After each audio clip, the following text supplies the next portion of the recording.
त्या दिवशी गुढीपाडवा मेळाव्यामध्ये मी जे सांगितलं माझ्या पक्षातल्या सर्व पदाधिकाऱ्यांना आणि माझ्या महाराष्ट्र सैनिकांना की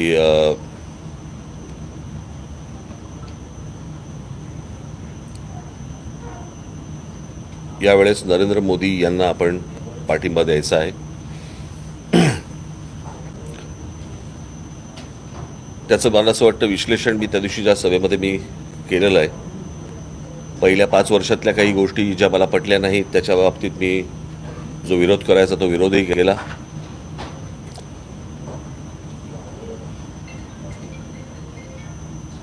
अनेक वेळा सांगतात लोक की राज ठाकरेंनी भूमिका बदलली। प्रश्न 2014च्या अगोदरची भूमिका ही निवडून आल्यानंतर सत्तेत आल्यानंतर जर तिकडे भूमिका बदलू शकते तर मला असं वाटतं की मला भूमिका बदलणं आवश्यक होतं। आणि त्याला भूमिका बदलणं म्हणत नाहीत, त्याला धोरणांवरती त्याला टीका म्हणतात। आणि त्याप्रमाणे त्या प्रकारची टीका मी त्यावेळेला केली। अर्थात ती टीका करताना त्याच्या मोबदल्यात काही मागितलं नव्हतं की मला मुख्यमंत्रीपद पाहिजे म्हणून मी टीका करतोय, माझे 40 आमदार फोडले म्हणून मी टीका करतोय, असल्या कुठच्या गोष्टींमधनं ती टीका नव्हती। ती मुद्द्यांना टीका होती, त्या भूमिकांवरती ज्या केलेली टीका होती। त्याच्यानंतरच्या पुढच्या 5 वर्षामध्ये काही गोष्टी ज्या चांगल्या झाल्या त्याचं स्वागतही मी केलं, जसं 370 कलम रद्द होणं, राम मंदिरसारखा एक विषय, इतका मोठा विषय। म्हणजे खरं तर राम मंदिर ही गोष्ट आपल्याला काही धर्माच्या आधारावरती राष्ट्र उभं नाही करायचे, परंतु 1992 पासून ते 2024 पर्यंत एक रखडलेली गोष्ट, ज्याच्यामध्ये आजपर्यंत इतक्या कारसेवकांनी ज्यांनी आपली स्वतःची आहुती दिलेली आहे। आणि मला असं वाटतं तेव्हा तुम्ही कोणी तेव्हा नसाल,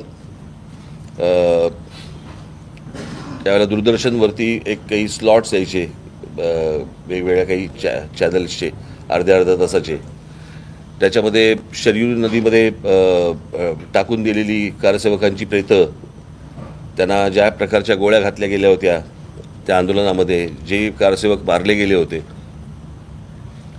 मला असं वाटतं त्या सगळ्या कारसेवकांचे आत्मे शांत झाले असतील आणि ते राम मंदिर उभं राहिल्यावरती। आणि एक निश्चित, जर इतक्या वर्ष प्रलंबित राहिलेला प्रश्न जर नरेंद्र मोदी नसते, जरी सुप्रीम कोर्टाने आदेश दिलेला असला तरी, जर ते नसते तर राम मंदिर उभंच राहू शकलं नसतं।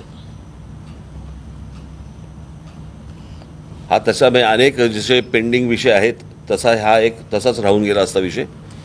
सो NRCचा विषय असेल, राम मंदिराचा असेल, 370 कलम असेल, अनेक गोष्टींवरती मी त्या वेळेला स्वागतही केलं, अभिनंदनही केलं। मी स्वतः फोन करून अभिनंदन केलं या गोष्टींचं।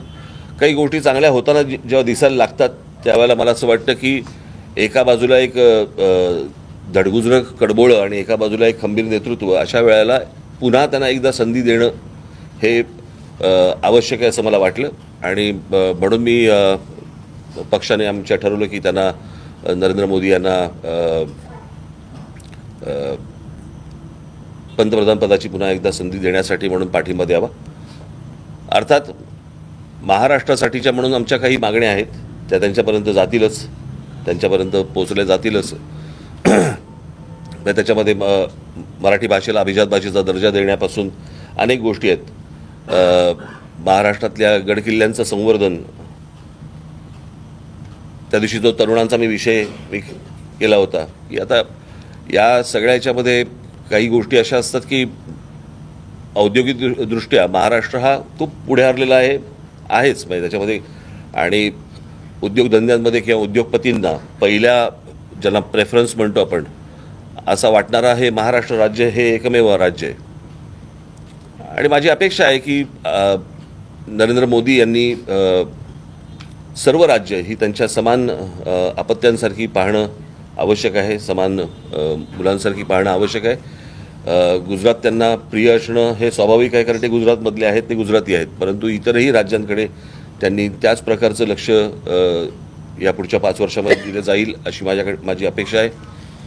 आणि पुढे कशा प्रकारे त्यांची पावलं पडत आहेत मला असं वाटतं हेही पाहणं तितकंच आवश्यक आहे आणि गरजेचं आहे. परंतु आज मी त्यांना जो पाठिंबा दिलेला आहे त्या पाठिंब्यावरती मी आज पक्षाची इथे पदाधिकाऱ्यांची, आमच्या पक्षाच्या नेत्यांची, आमच्या पक्षाच्या सरचिटणीसांची, महिला आमच्या सगळ्या आलेल्या आहेत त्यांची, पदाधिकाऱ्यांची बैठक आज इथे लावली. भारतीय जनता पक्ष, शिवसेना आणि राष्ट्रवादी काँग्रेस या 3 पक्षातल्या लोकांनी, 3 पक्षातल्या उमेदवारांनी किंवा त्यांच्या लोकांनी आमच्या कोणत्या लोकांशी संपर्क साधायचा आहे, कोणाशी बोलायचं आहे आणि पुढे कशा प्रकारे जायचं आहे या प्रकारची यादी 1-2 दिवसामध्ये आमच्याकडनं तयार होईल. त्याप्रमाणे ती त्यांच्यापर्यंत जाईल.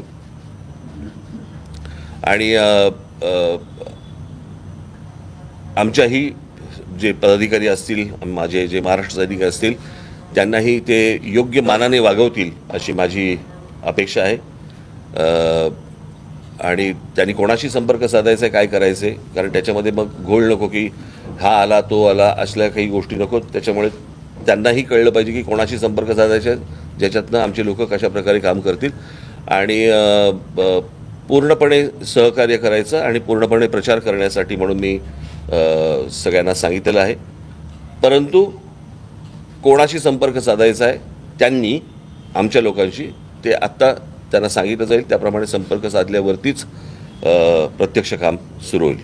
त्याच्यासाठी आजची बैठक होती ती आत्ताच पार पडली. जनसभाओं को क्या आप संबोधित करने वाले चुनाव प्रचार के दौरान? मी आत्ता मी काही ठरवलं नाही आहे, पुढे बघीन. 17 तारीख को सर एक आप लोगों की सभा होने वाली है शिवाजी पार्क में. आमचे बुकिंग असतात, तुम्ही काय पहिल्यांदा बघताय काय? सर किस तरह आपने राम मंदिर का मुद्दा सगळ्यांचा ठेका घेतला का तू? बाकीच्यांना बोलू देत. सर तुम्ही जसं तुमच्या पदाधिकाऱ्यांना सूचना दिलेल्या आहेत की सर्व परीनं सहकार्य करायचं, तुम्ही त्यांचा प्रचार करायचा महायुतीचा. महायुतीकडनं तुम्हाला प्रचाराचं निमंत्रण आलं अनेक उमेदवारांकडनं, तर तुमची भूमिका काय असेल? प्रचार करायला जाणार का? येऊ देत. सकारात्मक असाल का? सकारात्मक निश्चित असेल, परंतु अजून मी ठरवलं नाही कुठे घ्यायच्यात आणि काय घ्यायच्यात त्या. पुढे बघू. माझी चर्चा झाल्यावरती मी सांगेन. उभाटा सेनाकडून आरोप करण्यात आलेला आहे की आपल्याची कदाचित कुठली काही फाईल उघडली असतात म्हणून आपण आपली भूमिका बदलली जावं. मी आत्ताच माझ्या पदाधिकाऱ्यांना सांगितलं काय असतं, कावेळे झालेले असते ना त्यांना जग पिवळं दिसतं. त्याच्यामुळे त्यांचे ते आत्ताच आतून बाहेर आलेले आहेत, त्याच्यामुळे त्यांचा तसा विचार असू शकतो. सर तुमच्या पदाधिकाऱ्यांसोबत ज्या दिवशी तुम्ही भूमिका घेतली, एक उत्तम वक्ते म्हणून संपूर्ण देशात तुमच्याकडे बघितलं जातं आणि तुम्ही महायुतीला पाठिंबा दिल्यानंतर अनेक महायुतीच्या उमेदवाराला हायचं वाटलं असेल, ह्या वक्त्याने आपला प्रचार केला तर आपल्याला आपल्या पत्रात अधिकची मतं पडतील. तुमच्या काही पदाधिकाऱ्यांना तसं काही कोणाकडनं आलंय की तुम्हाला जळ घाला तुमच्या सभेची म्हणून? नाही, असं काय सांगितलं. बारामती में आपकी तस्वीर जो अजीत पवार की पार्टी की तरफ से हो रहा, आपकी तस्वीर का इस्तेमाल किया जा रहा है, क्या आप लोग से सर इजाजत दी गई है और आप भी क्या बारामती जाएंगे प्रचार के लिए? चुनाव प्रचार परत आपण तेच बोलतो ना, तेच बोलतो ना आपण. तर मुंबईतील निवडणुकीच्या आधी महाराष्ट्र नवनिर्माण सेनेने शिवाजी पार्कमध्ये सभेची परवानगी मागितलेली आहे. तर ती एकत्रित सभा असेल, मनसे महायुतीचे नेते नरेंद्र मोदी कसं असेल? दर निवडणुकीला अशा प्रकारची तारीख बुक केली जाते. सभा होईल नाही होईल हे आत्ता काही सांगता येत नाही, परंतु एक बुकिंग नावाची एक गोष्ट असते ती दरवेळेला केली जाते. ते काय 5 वर्षाची गॅप पडल्यामुळे तुम्ही सगळं विसरलेलं आहात. परवाच्या निर्णयानंतर काही पदाधिकारी नाराज झाले, राजीनामे देणं झाले, त्यांच्याशी संवाद साधण्याचा किंवा साधणारा कोण पदाधिकारी? एक असं समाज माध्यमावर सुद्धा बरेच जण अशा प्रकारचं. काय समाज माध्यमांवरती काय तुमचा जो हा निर्णय आहे महायुतीला पाठवा, प्रश्न असा आहे, मी या सगळ्या गोष्टींचा विचार पक्षाचा म्हणून विचार करत असतो. कळलं का? ज्यांना या प्रकारची समजच नसेल आणि उमजच नसेल त्यांनी जो काही निर्णय घ्यायचा तो करावा. निवडणुकीमध्ये अरे तुम्ही काय अरे आलात मुंबईत? कधी आलात? तुम्ही तुमच्यासाठी हवामान माझ्यासाठी आला म्हणजे नाही नाही, तुम्ही मुंबईत मी आलो मुंबईत. मी ईडी, सीबीआय, एनआय, एनसीबी, ज्युडिशियली या सगळ्या मीट्स बघतोय. कोणाकडनं? हां नेटवर्क मीटिंग मीडियासाठी. लोकमत त्यांना बोलवण्यात आलं सर, नाशिकवरून त्यांना बोलवण्यात आलं मुंबईत. हो पण काहीतरी असेल ना, त्याला लेबल असेल ना. हां, असं सांगा ना, मी तेच विचारतोय. हां मी म्हटलं तुम्ही एवढी नावं घेतली काय सीबीआय ईडी बीडी वगैरे तीच नावं सध्या चालू आहेत. हो बरोबर आहे. मला ये इकडे. वाटलं होम जॉईन केलं की काय तुम्ही. हां बोला बोला. एवढंच आहे की लोकसभा निवडणुकीमध्ये एक जरी उमेदवार तुमचा नसला तरी विधानसभा निवडणुकीमध्ये तुम्ही निवडणुकीच्या तयारीला लागा असा गुढीपाडा सभेतच सांगितलं. त्याची रंगीत तालीम म्हणून सुद्धा तुम्ही लोकसभा निवडणुकीकडे पुनर्बांधणी म्हणून बघताय का? कारण गेल्या निवडणुकांमध्ये अशा अनेक जागा आहेत की ज्या ठिकाणी मनसेचा जनाधार प्रचंड होता. अर्थातच बघणार ना मी. त्याप्रमाणे आमच्या लोकांना मी कामाला लागायला पण सांगितलेलं आहे.